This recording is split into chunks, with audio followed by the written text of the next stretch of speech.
माझ्या महाराष्ट्रातील बांधवांनो, भगिनींनो आणि मातांनो, नमस्कार. जय महाराष्ट्र. बऱ्याच दिवसांनंतर किंवा बऱ्याच महिन्यांनंतर आपण भेटतो आहोत. पहिल्यांदाच एक खुलासा करतो की आजच्या माझ्या या फेसबुक लाईव्ह नंतर काही जण टीका करतील किंवा टिप्पणी करतील की मुख्यमंत्र्यांचा चेहरा पडलेला होता, त्यांचा आवाज असा भारदस्त किंवा नाकातला येत होता. तर साहजिकच आहे, त्याला कारण आजच सकाळी माझी जी कोविड टेस्ट केली ती कोविड टेस्ट पॉझिटिव्ह आलेली आहे. त्याच्यामुळे हा काही इतर कशाचाही दुष्परिणाम नाही, तर तो कोविडचा जो काही एक दुष्परिणाम असतो तो आहे. असो, बऱ्याच महिन्यांनंतर मी आपल्यासमोर आल्यानंतर नेमकं बोलणार काय आहे, बोलण्यासारख्या गोष्टी बऱ्याच आहेत. थोड्याफार मी आता बोलणारच आहे. हेही आपल्याला माहिती आहे की कोविडचा विषय निघाल्यानंतर कोविड काळामध्ये जी काही आपण लढाई कोविडबरोबर लढलो, प्रसंग बाका होता. मला तर प्रशासनाचा कसलाही अनुभव नव्हता आणि तशा त्या कठीण काळात म्हणजे कोणीही तोंड देऊ शकलेलं नव्हतं किंवा ज्यांच्या अनुभवाला हा कोविड आला नव्हता, अशा प्रशासन माहिती नसलेल्या माणसाच्या वाटेला पहिल्या 2-3 महिन्यातच कोविड आला. मला जे काही करायचं ते मी प्रामाणिकपणाने त्याही वेळेला केलं. कोविडपासून सावध कसं राहायचं, काय काय करायचं हे मी तुम्हाला का सांगतोय, कारण त्या दरम्यानच्या काळात जे काही सर्वे होत होते त्या सर्वेमध्ये देशातील सर्वोत्तम 5 टॉप मुख्यमंत्र्यांमध्ये तुमच्या सगळ्यांच्या मेहनतीमुळे आणि तुम्ही दिलेल्या सहकार्यामुळे महाराष्ट्राच्या मुख्यमंत्र्यांना तो एक त्याच्यामध्ये ती गणना केली गेली. साहजिकच आहे, आत्ताचा विषय कोविड हा जरी असला तरी तो विषय मी घेऊन तुमच्यासमोर आलेला नाही आहे. मी आलेलो आहे काही वेगळे मुद्दे घेऊन. जे काही मुद्दे गेल्या काही दिवसांपासून प्रसारमाध्यमातून आपल्यासमोर येत आहेत, मग ते शिवसेना आहे, ही शिवसेना बाळासाहेबांची आहे का, शिवसेनेने हिंदुत्व सोडलं आहे का, मग ही शिवसेना नेमकं कोण चालवतं आहे, मुख्यमंत्री भेटत का नाहीत, मुख्यमंत्री भेटत नव्हते, मुख्यमंत्री म्हणजे मी, हे गेल्या काही दिवसांपूर्वी सत्य होतं. ह्याचं कारण जी माझी शस्त्रक्रिया झाली होती तो अनुभव काय होता, त्या अनुभवाचं एक वर्णन नाही मी करत बसणार, पण त्याच्यानंतरचे 2-3 महिने हे फार विचित्र होते.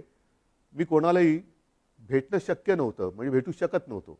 म्हणून तो जो काळ होता तो मुख्यमंत्री कोणाला भेटत नाही हा मुद्दा बरोबर आहे.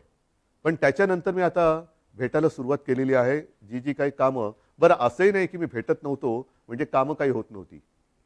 मी माझी पहिली कॅबिनेट मीटिंग ही हॉस्पिटलमध्ये बाजूच्या खोलीतनं अशीच ऑनलाईन केली होती आणि त्याच्यानंतर काम हे अव्यवहातपणे सुरू आहे.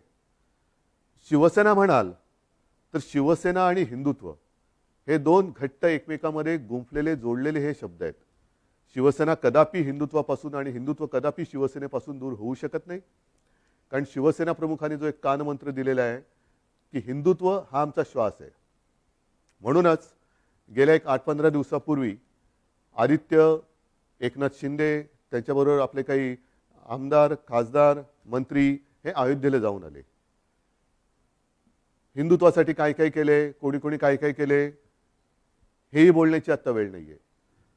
पण हिंदुत्वाबद्दल मी विधानसभेत, विधिमंडळात बोलणारा कदाचित पहिला मुख्यमंत्री असेल. मग नेमकं झालंय काय, ही शिवसेना कोणाची आहे? काही जण असं आरोप करतायत की किंवा असं भासवण्याचा प्रयत्न करतायत की आता काय बाळासाहेबांची शिवसेना राहिली नाही. ठीक आहे ना, बाळासाहेबांची शिवसेना आणि आत्ताच्या शिवसेनेत फरक काय नेमका? असं काय मी नेमकं केलेलं आहे की शिवसेना ही बाळासाहेबांच्या विचारापासून दूर जात चाललेली आहे? त्यावेळेला जे विचार होते तेच आपण पुढे नेत आहोत. बरं, त्याच्यानंतर म्हणजे आपल्यातून बाळासाहेब 2012 साली गेले. 2014 साली आपण एकाकी लढलो होतो. तेव्हाही आपण हिंदूच होतो, आत्ताही हिंदूच आहोत, उद्याही हिंदूच राहणार आहोत. मुद्दा, विचार हा तोच राहणार आहे, तोच असणार आहे. पण 2014 साली सुद्धा जी लढलेली शिवसेना होती आणि जिने एकट्याच्या ताकदीवरती प्रतिकूल परिस्थितीत 63 आमदार निवडून आणले आणि ते 63 आमदार आल्यानंतर त्यातले काही नंतर जे मंत्री झाले ती सुद्धा शिवसेना बाळासाहेबांच्या नंतरची शिवसेना होती. आणि त्याच्यानंतरची आत्तापर्यंतची वाटचाल म्हणजे मग मी आता गेली 2.5 वर्ष मी स्वतः मुख्यमंत्री आहे. माझ्यासोबत पहिल्या आणि आत्ताच्या मंत्रिमंडळातले जे काही सहकारी आहेत ते सुद्धा त्याच बाळासाहेबांच्या शिवसेनेतले सहकारी आहेत.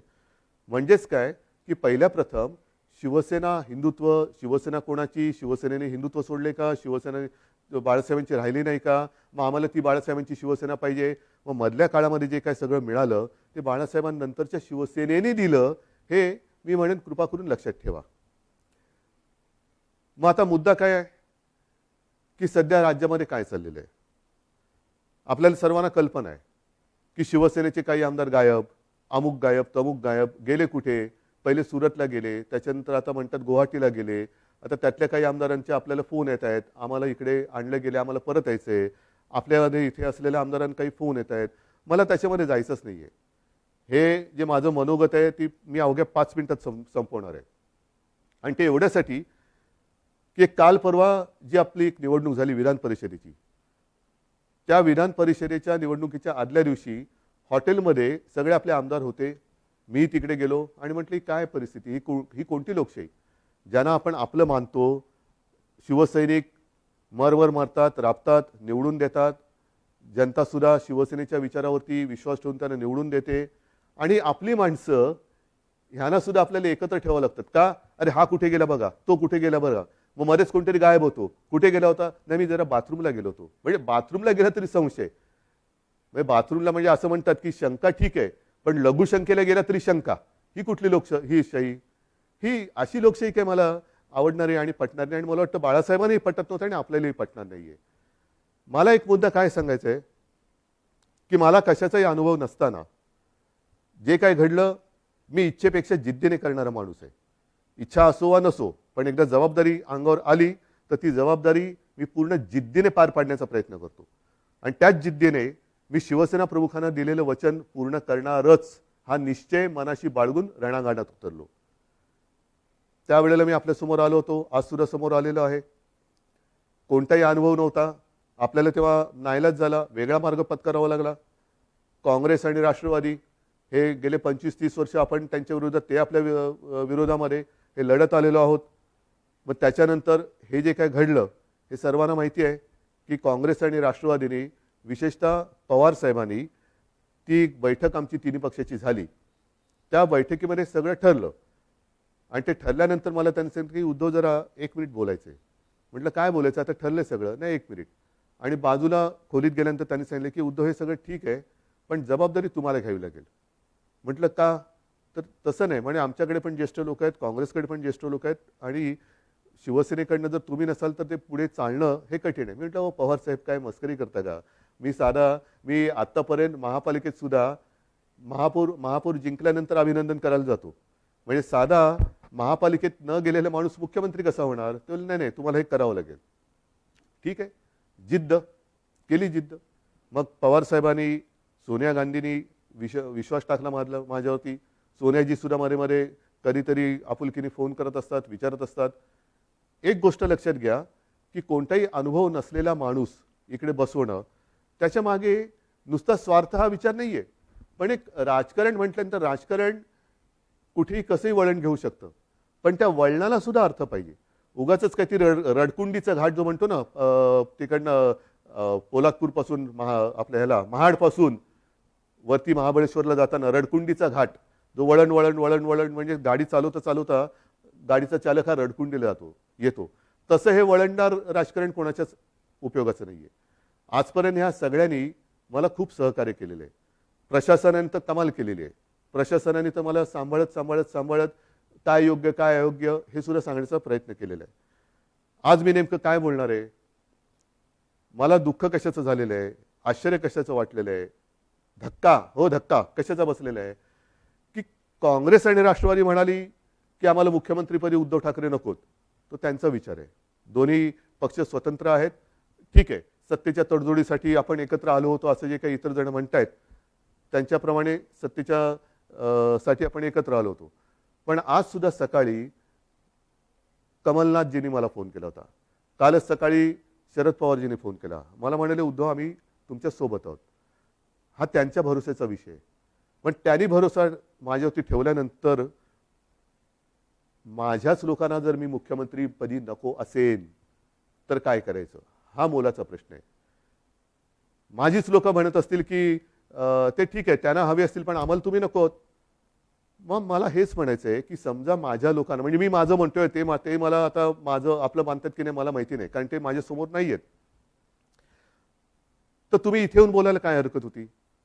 सुरतला जाऊन बोलण्यापेक्षा, आणखीन कुठेतरी जाऊन बोलण्यापेक्षा सरळ समोर यायचं आणि सांगायचं की उद्धवजी तुम्ही कारभार करायला नालायक आहात, हे कोविडच्या काळातले टॉप 5 वगैरे सोडून द्या, आम्हाला तुम्ही मुख्यमंत्रीपदी नको. ठीक आहे, चला मी उठतो.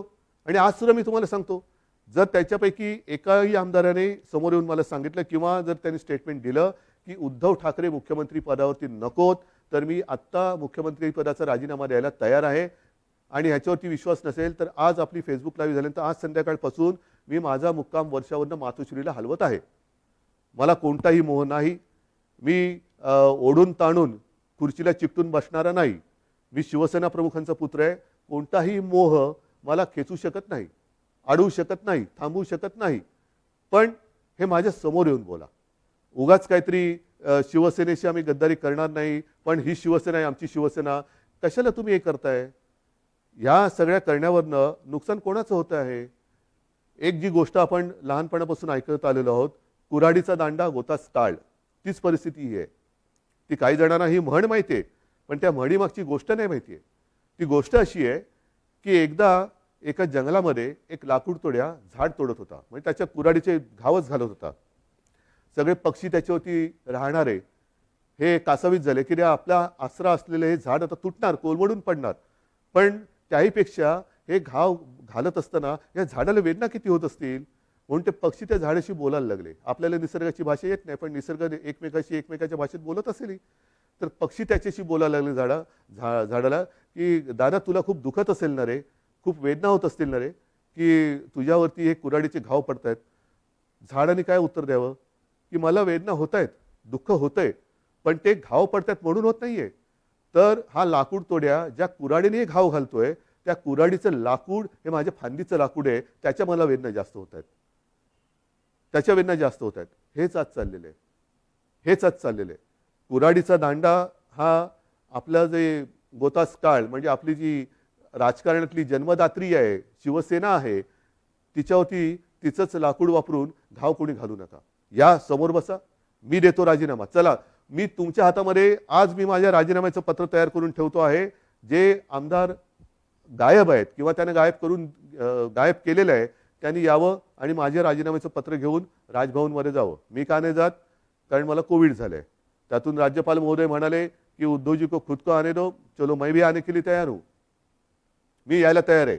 म्हणून मी पुन्हा एकदा सांगतोय की ही कुठेही आगतिकपणा नाही, हा कुठेही अगदी लाचारीचा प्रसंग नाही किंवा मजबुरी तर अजिबात नाहीये. कारण आजपर्यंत अशी अनेक आव्हानं बिनसत्तेची आपण पेललेत. हे काय मोठं आव्हान आहे? काय होईल जास्तीत जास्त? परत लढू. जोपर्यंत माझ्यासोबत शिवसेना प्रमुखांनी जोडून दिलेला सारा शिवसैनिक आहे, तोपर्यंत मी कोणत्याही संकटाला भीत नाही. मी आव्हानाला सामोरा जाणारा माणूस आहे. त्याच्यामुळे कोणतेही आव्हान हे घाबरून त्याला पाठ दाखवणारा नाहीये. हे जसं मी मुख्यमंत्री पदासाठी बोलतोय, तसंच मी आज माझ्या शिवसैनिकांना सुद्धा आवाहन करतोय. कारण का? तरी शिवसेना बाळासाहेबांची शिवसेना राहिली नाही असं काही जे आरोप करतायत, त्याला सुद्धा माझ्याकडे उत्तर आहे. ज्या शिवसैनिकांना असं वाटत असेल की मी शिवसेनेचं नेतृत्व करायला नालायक आहे, त्याला मला सांगा, मी हेही पद सोडायला तयार आहे. मी शिवसेना पक्षप्रमुख पद पण सोडायला तयार आहे. पण हे सांगणारा विरोधक नाही. नाहीतर असे फडतूस लोक खूप आहेत. त्यांच्या सांगण्यावरनं किंवा त्यांच्या त्या काय ते ट्रेंडिंग, ट्रोलिंग, ट्विटर ह्याच्यासाठी मी त्यांना मी बांधलेलं नाहीये. मी माझ्या शिवसैनिकाला बांधलेलं आहे. आणि शिवसैनिक सुद्धा या भानगडीत पडणारा नाहीये, कारण तो फेस टू फेस संकटाला सामोरं जाणारा शिवसैनिक आहे. म्हणून त्यांनी सांगावं, मी दोन्ही पदं सोडायला तयार आहे.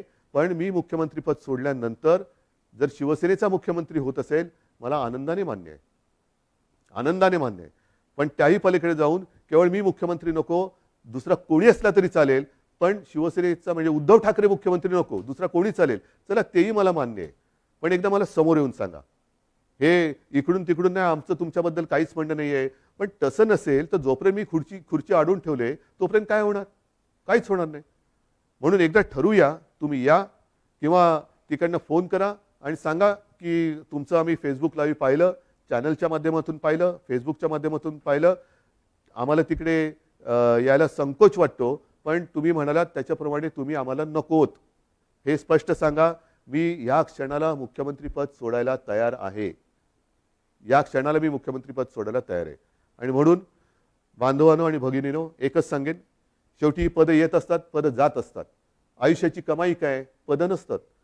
पदावरती बसल्यानंतर जे तुम्ही काही काम करता त्याच्यानंतर जनतेची प्रतिक्रिया काय असते ही आयुष्याची कमाई असते. आणि या 2.5 वर्षामध्ये जे प्रेम तुम्ही मला दिलत, कुठे झाली हो आपली भेट? पण ह्याच माध्यमातून मी तुमच्याशी बोलत आलो. आणि अनेक जणांनी मला सांगितलं की उद्धवजी, तुम्ही बोलताना आमच्या कुटुंबातला एक माणूस आमच्याशी बोलतोय असं वाटतं. हे भाग्य मला नाही वाटत ह्याच्यापेक्षा आणखीन काय असू शकेल.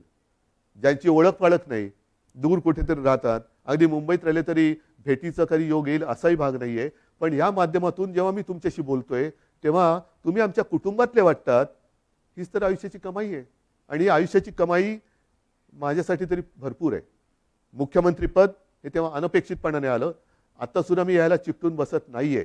जर तुम्ही सांगाल, मी आत्ता त्याच्यावरनं पाय उतार तयार आहे. आणि हे माझं नाटक नाही, अजिबात नाटक नाही.